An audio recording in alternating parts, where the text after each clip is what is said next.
Deobra Redden estava de bom humor naquele dia. Entrou no tribunal sorrindo, cumprimentou parentes. O policial ao fundo olhava sem acreditar no que estava vendo. Não parecia uma audiência. Parecia que estava indo para um café da tarde com os familiares. Mas não se engane com essa tranquilidade, porque antes de estar ali, Deobra Redden tinha sido preso em um dos momentos mais notórios já visto em um tribunal. Ele estava ali pois tinha saltado em direção a uma juíza no meio da audiência e as câmeras capturaram tudo. Fique comigo até o final, porque o que a juíza Mary Kay Holtus disse em tribunal meses depois do ataque, numa declaração que foi lida em voz alta enquanto ela assistia da galeria, vai te mostrar o que acontece quando alguém decide que as regras do tribunal não se aplicam a ele. Tudo que está prestes a ouvir é verificado por registros judiciais, gravações em vídeo, laudos psiquiátricos e cobertura investigativa do caso. É a história de Deobra Redden e de um salto sobre o banco judicial que foi ao ar em horas e circulou pelo mundo inteiro. Se inscreve no canal. Toda semana tem um caso novo aqui. Agora vamos ao começo. Las Vegas, Nevada. Deobra Redden tinha 30 anos e um histórico criminal que a promotoria descreveu como um manual de fracassos repetidos desde 2011, 12 casos, todos com algum nível de violência. Em 9 dos 12, cometeu novos crimes enquanto aguardava julgamento por outros, enquanto deveria estar demonstrando que merecia liberdade. 3 felonies, a gross, 9 misdemeanors, multiple DVs. Got a lot going on, sir. O único período em que não reincidiu foi quando estava preso 2 anos e 2 meses de intervalo no máximo, sempre quando o sistema o segurava fisicamente dentro de uma cela. Porém, o que tornava o histórico de Redden diferente de simplesmente mais um réu com problemas de comportamento era o que havia por trás disso. Nasceu em Las Vegas com cocaína no sistema resultado da dependência química da mãe durante a gravidez. Antes do primeiro dia de vida, as condições neurológicas já estavam comprometidas. Passou por múltiplas casas de acolhimento até ser criado por uma mãe adotiva a partir dos 11 anos. Frequentou a escola até o 12º ano sem se formar. Disse que começou a ouvir vozes em 2012 e que os problemas com sensação de perigo constante vinham desde a infância na escola fundamental, no ensino médio, em todo lugar. A documentação confirmou os sintomas a partir de 2014. Esquizofrenia, transtorno bipolar, problemas de controle de impulso. 5 anos em tribunal especializado em saúde mental, um programa específico para réus com diagnósticos psiquiátricos sem resultado definitivo. 2 crimes violentos adicionais depois de encerrar o programa. Em setembro de 2021, tentou uma invasão de domicílio. Em abril de 2023, agrediu alguém causando lesão corporal substancial. Esse último crime foi o que levou à audiência de 3 de janeiro de 2024. Agora guarde esse detalhe dos 12 casos anteriores e do único padrão que funcionava. Redden parava de cometer crimes apenas quando estava preso. Porque o que a promotoria disse sobre isso na audiência de sentença palavra por palavra vai fechar o que a juíza decidiu. Em outubro de 2023, a juíza Mary Kay Holtus havia revogado a liberdade condicional de Redden numa audiência anterior. Antes de encerrar aquela audiência, disse algo a ele que não era obrigada a dizer. Havia olhado para ele e dito: Sr. Redden, espero que você obtenha a ajuda que realmente precisa. In 2023 of October, and you know what she told me when she revoked my probation? She said, Mr. Redden, I hope you get the help you truly need. I said, thank you so much, and I meant it. Redden disse em tribunal meses depois que havia ficado grato, que havia guardado essas palavras, que sabia que ela não era uma pessoa má. Em 3 de janeiro de 2024, eram 6 da manhã em Las Vegas, quando Redden saiu do apartamento no endereço que havia dado como domicílio durante a liberdade cautelar, deixou as chaves com a família. Entrou no carro, foi ao tribunal. O Regional Justice Center está no centro de Las Vegas, próximo ao antigo corredor do Rat Pack, numa área que mistura turistas, moradores de rua e fóruns. O tribunal tem segurança reforçada. 2 pontos de verificação de segurança para a imprensa. Detectores de metal, oficiais em múltiplos andares. Redden compareceu à audiência de sentença pelo crime de abril de 2023 em roupas civis. Havia estado em liberdade todo esse tempo. Seu advogado defensor público estava ao lado dele, pronto para argumentar por liberdade condicional.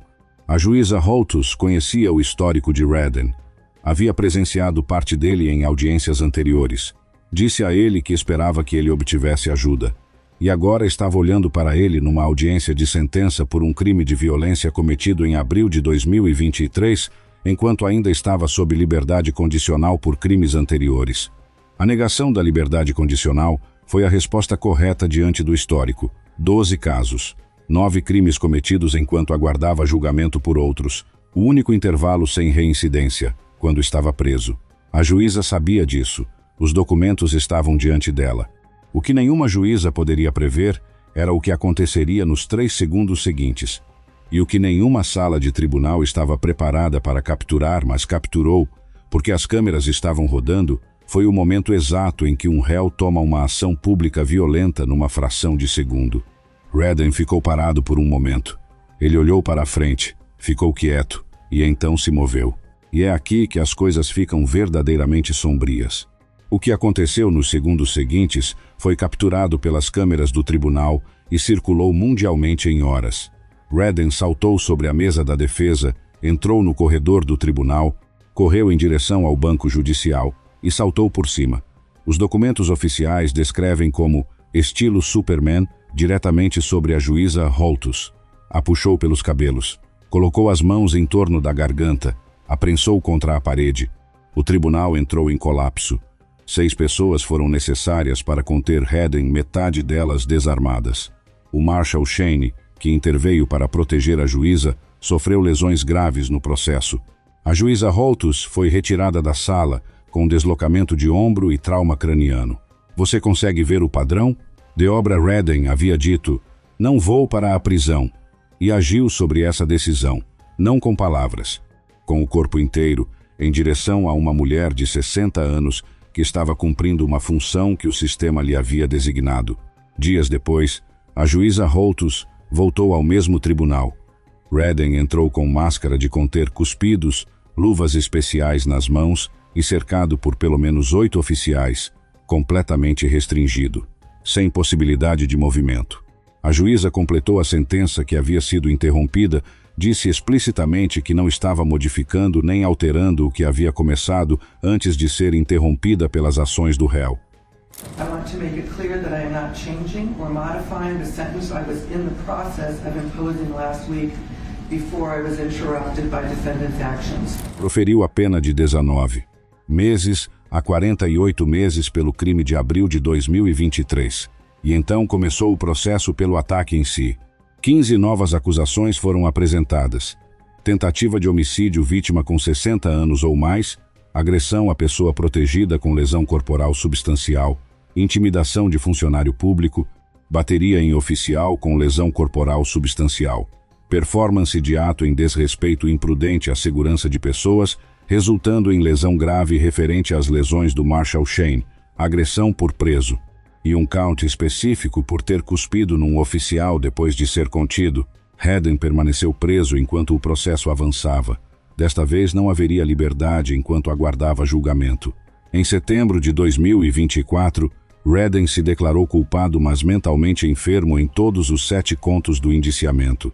A distinção culpado, mas mentalmente enfermo significa que o tribunal reconhece a doença mental, mas confirma que o réu sabia a diferença entre certo e errado no momento do crime. Não é absolvição.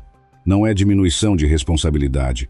É uma forma de garantir que o tratamento psiquiátrico faça parte obrigatória da pena, mas que a pena seja cumprida. A audiência de sentença aconteceu em novembro de 2024. Uma juíza diferente presidia a juíza Susan Johnson, porque a juíza Holtus era, obviamente, a vítima do processo. A juíza Holtus estava presente na galeria, sentada entre o público, havia escolhido estar lá, queria ver isso até o fim. A promotoria foi cirúrgica. Apresentou 2 laudos psiquiátricos independentes do Dr. Holley e do Dr. Pagini, que haviam chegado à mesma conclusão por caminhos diferentes. Redden não sofria de desordem delirante no momento do crime.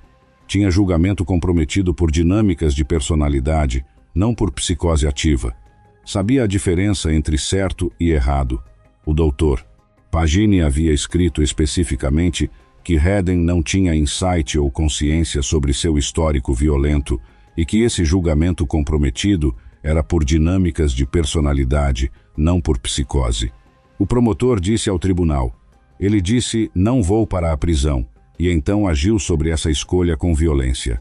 A defesa respondeu com seus próprios laudos e com a narrativa da vida de Redden, que havia nascido dependente, que havia passado por casas de acolhimento, que estava sem medicação no dia do ataque, havia tentado obter consultas médicas por 2 meses após a saída da prisão, sem conseguir agendar, que quando estava medicado, como demonstrava seu comportamento atual, era capaz de seguir regras e interagir de forma respeitosa, que a sentença mais longa não servia à reabilitação de ninguém. Pediu 4 a 11 anos para correr concomitantemente com a sentença anterior. Então Redden pediu para falar. Falou por vários minutos. Disse repetidamente que não era uma pessoa má, que estava de bom humor naquele dia, ouvindo música, havia abraçado a mãe adotiva antes de entrar no carro, que nunca parava de tentar fazer a coisa certa, que ouvia vozes e via espíritos desde 2012, que não queria ser rotulado como alguém com doença mental porque essas pessoas são atacadas. I don't want to be known as a person who has mental illness because those people get attacked. E então disse algo que parou a sala. Disse que quando a juíza Holtus havia começado a falar na audiência de janeiro, vi tudo na cor vermelha. Que não se lembrava de ter feito nada exceto pular em cima dela e fazer isso à toga dela. Que o que queria ter perguntado a ela naquele momento era: por que você está fazendo isso comigo? E acrescentou: eu me importava com o bem-estar da juíza Mary Kay Holtus. Sei que me importava. Um homem que havia colocado as mãos em volta da garganta de uma juíza, puxado seus cabelos e prensado seu corpo contra a parede, estava dizendo ao tribunal que se importava com o bem-estar dela. Bem irônico, não acha? A defesa então trouxe um detalhe sobre aquela audiência de sentença que não havia sido amplamente divulgado. Disse que a primeira vez que Redden assistiu ao vídeo completo do ataque foi durante o processo judicial sentado ao lado do advogado. Que quando o vídeo terminou, Redden havia chamado a si mesmo de monstro. Sou eu. Sou um monstro. Não consigo acreditar que fiz aquilo. Não pretendia machucar aquela mulher assim. O advogado disse que a reação havia sido genuína, que Redden parecia querer vomitar, mas o caso não dependia do que ele sentia ao ver o vídeo meses depois. Dependia do que havia acontecido no momento em que a juíza negou a liberdade condicional, e 2 peritos independentes haviam chegado à mesma resposta sobre aquele momento. Ele sabia o que estava fazendo. A defesa havia argumentado que o histórico de vida de Redden, a falta de medicação, o sistema que havia falhado com ele repetidamente ao longo de anos, eram fatores que o tribunal deveria pesar, e a juíza Johnson considerou cada um, mas considerou também outra coisa. A declaração da juíza Holtus foi lida em voz alta. Ela havia escolhido não falar pessoalmente, mas havia escrito cada palavra. Disse que o impacto físico e psicológico sobre ela e a família havia sido substancial, que o impacto sobre o Marshall Shane, que sofreu lesões graves tentando protegê-la, era algo pelo qual ela se sentia ao mesmo tempo imensamente grata e profundamente arrependida. Que sem 6 homens adultos, metade deles desarmados, ela não estaria viva para escrever aquelas palavras. E então veio a linha que ficou registrada naquela sala. Ele tomou uma decisão consciente de me matar e fez todos os esforços para ter sucesso. Se tivesse conseguido o que queria, estaria enfrentando prisão perpétua sem condicional por homicídio. É provável que não seja surpresa que eu deseje a pena máxima permitida. A juíza Johnson ouviu a declaração ser lida, olhou para Redden, disse que o ataque não havia sido apenas retaliação contra a juíza Holtus. Foi também um ataque ao sistema judiciário, e estou consciente disso. Disse que os 2 peritos não deixavam dúvida de que ele sabia a diferença entre certo e errado, e que as sentenças correriam consecutivamente, não concomitantemente com a sentença anterior, como a defesa havia pedido. Cada crime era um crime separado, cada vítima merecia uma sentença separada. 26 a 65 anos, no Departamento Correcional de Nevada, sem elegibilidade para liberdade condicional por no mínimo 26 anos. Deobra Redden tem 31 anos. Não será elegível para liberdade condicional antes dos 57. A juíza Johnson também ordenou restituição de $61.318,41 aos funcionários do tribunal que sofreram lesões e precisaram se afastar do trabalho. O que fica desse caso não é simples. Deobra Redden tem uma história que começa num lugar de desvantagem que a maioria das pessoas não consegue imaginar, nascido dependente de cocaína, circulando por casas de acolhimento, com sintomas psiquiátricos não tratados por anos, 5 anos num programa especializado que não produziu resultado permanente. A defesa documentou cada passo desse histórico com laudos médicos e depoimentos. Nada foi fabricado. O sistema havia falhado com Redden em múltiplos pontos ao longo de décadas. Quando saiu da prisão antes da audiência de janeiro, havia tentado agendar consultas médicas para continuar a medicação. Por 2 meses, sem conseguir. Segundo a defesa, esse foi o fator imediato que o colocou no estado em que chegou ao tribunal em 3 de janeiro. Mas os mesmos laudos que documentaram a doença mental confirmaram que ele sabia o que estava fazendo. A restituição de $61.318,41 ordenada pela juíza Johnson representava o custo financeiro do que as lesões dos oficiais haviam custado em termos de afastamento do trabalho. Uma forma de quantificar o que não tem quantificação natural. A promotoria encerrou seus argumentos com uma frase que resume o raciocínio da sentença. O único período em que a comunidade estava segura era quando ele estava preso. Ele deve ficar detido pelo maior tempo possível, porque esse é o único período em que ele não comete novos crimes. Se você chegou até o final desse caso, me conta nos comentários o que mais ficou com você. As chaves do apartamento deixadas com a família antes de vir ao tribunal, o detalhe que o vídeo viral não mostrou, mas que diz mais do que qualquer imagem. A frase, vi tudo na cor vermelha e não me lembro de ter feito nada exceto pular em cima dela, dita pelo próprio Redden em tribunal meses depois. A declaração da juíza Holtus, dizendo que sem 6 homens ela não estaria viva para escrever aquelas palavras. A frase da juíza Johnson de que o ataque não foi apenas contra Holtus, mas contra o sistema judiciário inteiro. Ou a imagem da juíza Holtus sentada na galeria, assistindo à sentença do homem que tentou matá-la porque havia escolhido estar lá até o fim. Inscreve no canal se ainda não fez isso. Toda semana tem um caso novo aqui. A gente se vê na próxima investigação.